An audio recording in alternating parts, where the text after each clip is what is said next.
सबसे पहला टॉपिक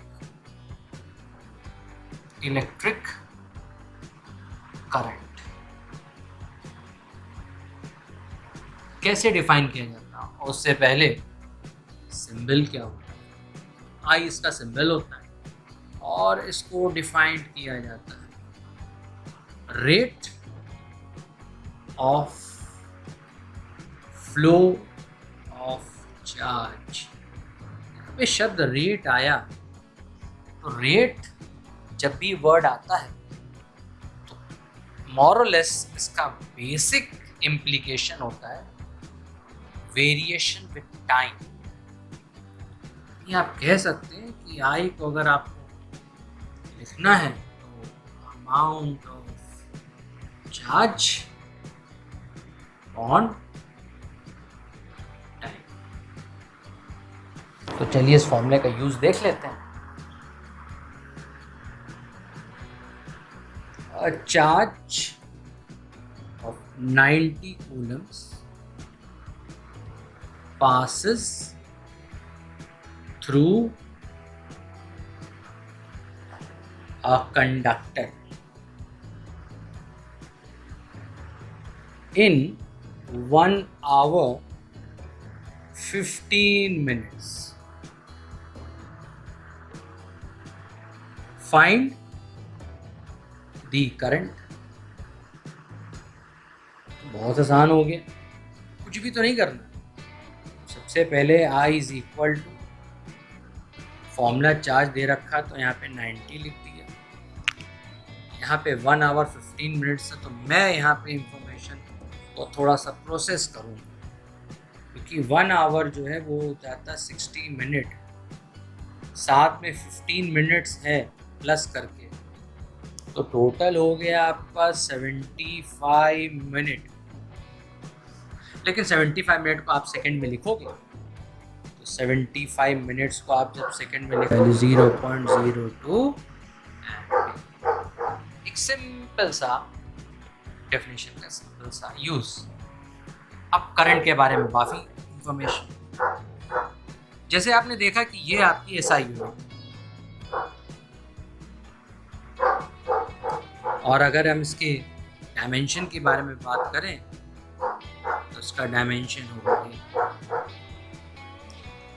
ये जो करंट है ये स्केलर क्वांटिटी होती है, क्योंकि डायरेक्शन का इसमें कोई लेना देना। और कोई भी चीज स्केलर क्यों मानी जाती है, क्योंकि ये वेक्टर के एडिशन लॉ फॉलो यहाँ पे लिखा हुआ नहीं। तो चलो मैं लिख देता हूँ, इनफैक्ट ऐसे लिख देता हूँ, does not follow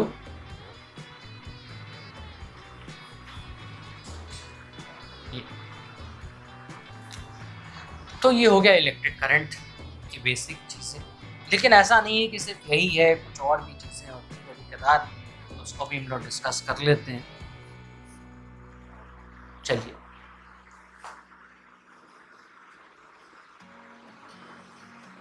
an electron revolves around a nucleus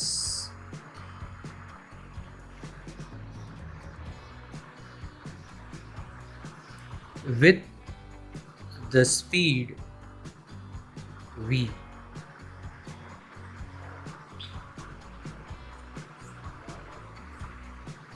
Where r is the radius of orbit.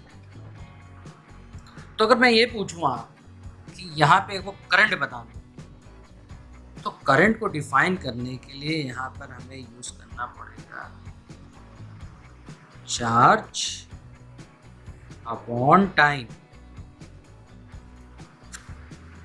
Charge के बारे में बात करेंगे तो ज़्यादा प्रॉब्लम नहीं होगी, क्योंकि चार्ज तो हमें पता है सिंपल ई होता है। हाँ, अगर बात करी जाएगी कि टाइम टेकन की, तो time is equal to distance upon speed. और एक सर्कुलर पाथ में जो डिस्टेंस होता है वो तो मैं जानता हूँ कि, और आप लोग भी जानते हैं, सर्कमफ्रेंस होता है यहाँ पे। तो इस तरीके से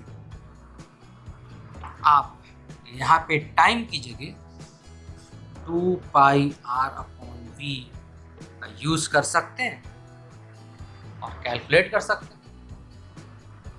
ना हो गया। अब एक छोटा सा क्वेश्चन करते हैं इस बात को समझने के लिए। तो क्वेश्चन कुछ इस तरह से, an electron moves in a circular orbit of radius 10 centimeter with a speed of 4 into 10 to power 6 meter per second. Find the current.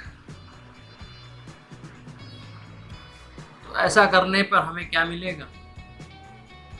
I is equal to, यहाँ पे इलेक्ट्रॉन है तो यहाँ पे इलेक्ट्रॉन लिख दिया, जैसे आप देखा कि इलेक्ट्रॉन ही चल रहा है। और अगर नहीं समझ में आ रहा तो चलिए ऐसे बना लेते हैं। तो ये हो गया आपका रेडियस, ये हो गया आपका इलेक्ट्रॉन, और ये हो गया इसकी वेलोसिटी। यहाँ पे I is equal two electron यानी E हो गया, और यहाँ पे टाइम के बारे में अभी आपने देखा था यहाँ, तो यहाँ पे लिख सकते हैं E/2πr/v। सब्स्टिट्यूट करते हैं वैल्यू, और ये होगा 1.6 इंटू 10⁻⁻19। हटा दें 2π, r की जगह 10 सेंटीमीटर और 10 इंटू 10⁻⁻2, और वेलोसिटी जो है 4 इंटू 10⁻6। तो आएगी यहाँ पे 1.02 इंटू 10⁻12। तो ये अपना छोटा सा क्वेश्चन इस छोटे से केस के लिए। कभी कदार क्या होता है, क्वेश्चन में एक अनोखी चीज दी गई होती है, जैसे ये देखिए, an electron completes F revolutions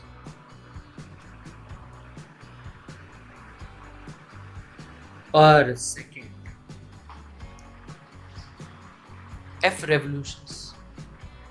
F revolutions का यहाँ पे मतलब क्या हो गया कि कुछ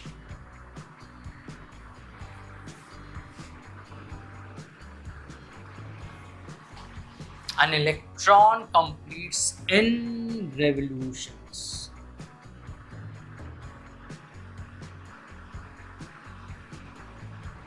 in 1 second। टाइम दे रखा है, टाइम है 1 सेकेंड, तो अभी कैसे करेंगे? तो n रेवोल्यूशंस कर रहा है, n रेवोल्यूशंस 1 सेकेंड, इसका मतलब एक चक्कर मारने का समय कितना होगा? ये तो 1 सेकेंड भी इतना है, यही मतलब है। खैर, इस इंफॉर्मेशन को मैं यहाँ पे ऐसे प्रोसेस कर दूंगा। n रेवोल्यूशंस का मतलब हो जाएगा टाइम इज इक्वल टू 1/,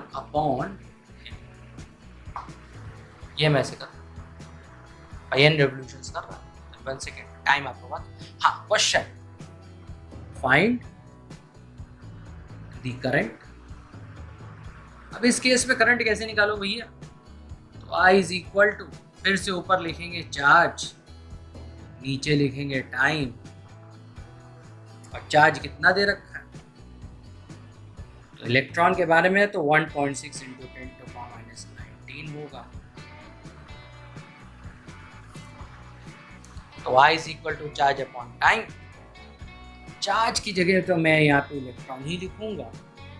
हाँ, टाइम कितना होगा, ये 1/n, तो ये n ऊपर चला जाएगा। कभी कदार n की जगह हम लोग कभी कदार सिंबल की बात कर रहे हैं, एफ भी यूज होता है समटाइम्स। बात को ध्यान में रखें। जैसे अगर हर्ट्स बोल दिया जाए, फ्रीक्वेंसी हो गई, भी यहाँ पे यूज की जा सकती है कि इलेक्ट्रॉन कंप्लीट इतना रेवोल्यूशन, करंट कैलकुलेट करना है। तो ठीक है, करंट के लिए हम लोग ऐसे लिखेंगे, जो आंसर होगा इज इक्वल टू, जैसे यहाँ पे टाइम की इंफॉर्मेशन ये दे रखी है और लिखा था, तो यहाँ पे time is equal to 1 upon ये पूरी वैल्यू, 1/n रेवोल्यूशंस पर सेकेंड, 0.6 10⁻16 ये वैल्यू सब्स्टिट्यूट करनी है। यहाँ पे चार्ज की वैल्यू हमेशा की तरह 1.6 इंटू 10⁻⁻19 और टाइम कितना है, तो यहाँ पे 1/0.6 इंटू 10⁻16, इसको सॉल्व करके 0.96 मिली एम्पियर। तो इस तरह से भी बेस्ड होते हैं, जैसे इस चीज का यूज, क्योंकि ये हो भी सकता है, क्योंकि अभी हमने पढ़ा था I is equal to charge upon time. तो चार्ज की जगह हमने ये लिख दिया और टाइम की जगह ये लिख दिया।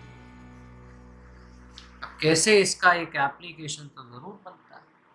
इसे बोल दिया जाए let Q is equal to 5t square plus 3t plus 2। नीचे क्वेश्चन है फाइंड द करंट, और नीचे क्वेश्चन है find the current at t is equal to 2 seconds। करना क्या है, I is equal to dq by dt पर, और वैल्यू यहाँ पे d by dt है। q की वैल्यू कितनी है, 5t square plus 3t plus 2। Solve करते हैं, कितना आ जाएगा, हो जाएगा 10t, जानते होंगे, फिर आ जाएगा 3, और फिर टाइम की वैल्यू कितनी दे रखी है, 2 सेकेंड। तो यहाँ पे वैल्यू सब्स्टिट्यूट कर देते हैं, आ जाएगा 23 कूल, आ जाएगा 23 एम्पियर। तो इस तरह से करंट की वैल्यू निकाली जा सकती है। ये कुछ चीजें हो गई के बारे में। ग्राफ के क्वेश्चन ऐसे आ जाते हैं, जैसे ये एक क्वेश्चन है, तो यहाँ पर ये कुछ वैल्यू है, लिखा हुआ I0 और ये करंट है, यहाँ भी दे रखा है, यहाँ पे दे रखा है। पूछा गया है फाइंड द चार्ज। चार्ज कैसे निकालें, चार्ज निकालने का एक सिंपल तरीका होता है, फाइंड द चार्ज। तो हमारे सॉल्यूशन में एक बड़ी सिंपल सी चीज होगी कि यहाँ पे हम लिखेंगे I is equal to Q by T। तो फिर लिखा जा सकता है I into T is equal to Q। इसका मतलब ये है कि अगर हम लोग एरिया निकाल लें, area of the shaded figure, ये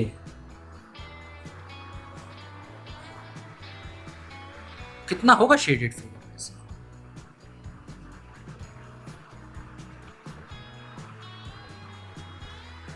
तो यहाँ पर अगर कैलकुलेशन करेंगे तो ये समझ में आएगा, तो आई नॉट है, टी है, तो ट्राइंगल का आधा यानी I naught T by half into base into height, height base और हाफ, और इसका एरिया क्या निकलेगा? ये पूरी साइड आई नॉट होगी और ये कितना हो गया, ये प्लस करके इसको हम लिख सकते हैं आई नॉट टी।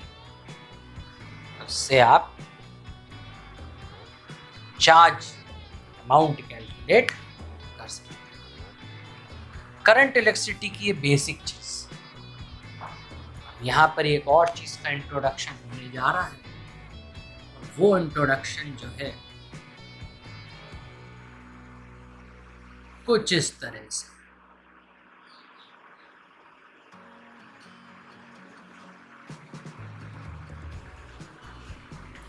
इसके लिए जो सिंबल यूज करते हैं वो होता है जे। जे फॉर जैम कह दीजिए या फिर जग कह लीजिए। जे करंट डेंसिटी। करंट डेंसिटी, तब यहाँ पे वर्ड डेंसिटी आ रहा है, तो कहीं ना कहीं कुछ वॉल्यूम की तो बात ना, वॉल्यूम नहीं, बात जरूर होगी एरिया के टर्म्स, वॉल्यूम के टर्म्स। लेकिन अब क्वेश्चन ये आता है कि क्या एरिया किसका, उन चीजों की बात। डेंसिटी जब वर्ड आया था तो गॉस थ्योरम के अंदर डेंसिटी जो होती है वो होती है एक लीनियर चार्ज और एक डेंसिटी होती है सरफेस चार्ज। दोनों में वर्ड कॉमन आता है डेंसिटी। खैर ये तो प्रायर इंफॉर्मेशन जो पढ़ चुके हैं। यहाँ पे करंट डेंसिटी, तो अगर हम मैथमेटिकली सोचने की कोशिश करें तो फिर हमें J is equal I upon A लिखना, ए, या फिर हम लोग इसको ऐसे भी कह सकते हैं, current density is defined as current per unit area of cross section of a wire। तो कुछ इस तरीके से कहेंगे ए आर ई ए, और ये आपका करंट हो गया। एसआई यूनिट की अगर हम बात करें तो एसआई यूनिट जो है वो है एम्पियर। तो आपने देखा है करंट की यूनिट एम्पियर पर मीटर स्क्वायर। और अगर इसके डायमेंशन की बात करेंगे तो हो जाएगा ए एल माइनस।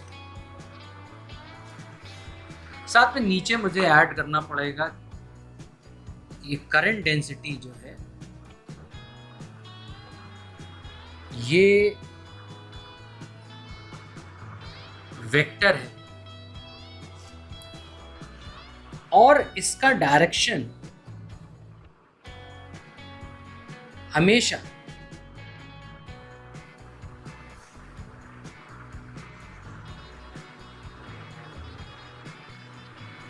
डायरेक्टेड रहेगा करंट के डायरेक्शन। क्वेश्चन ये है, सॉल्यूशन इसका किस तरीके से।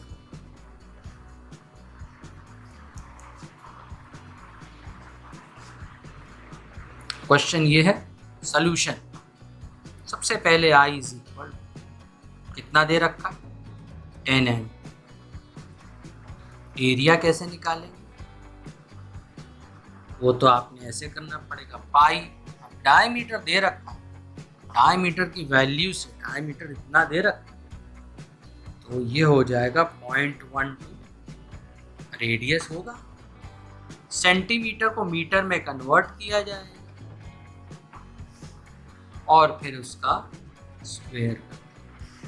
अब ये सब तमाम value J is equal to I upon A वाले फॉर्मूले में सब्स्टिट्यूट करेंगे और I की वैल्यू दे रखी है 10 और इसकी वैल्यू जो है वो दे रखी है 0.12 इंटू 10 टू पावर माइनस 2।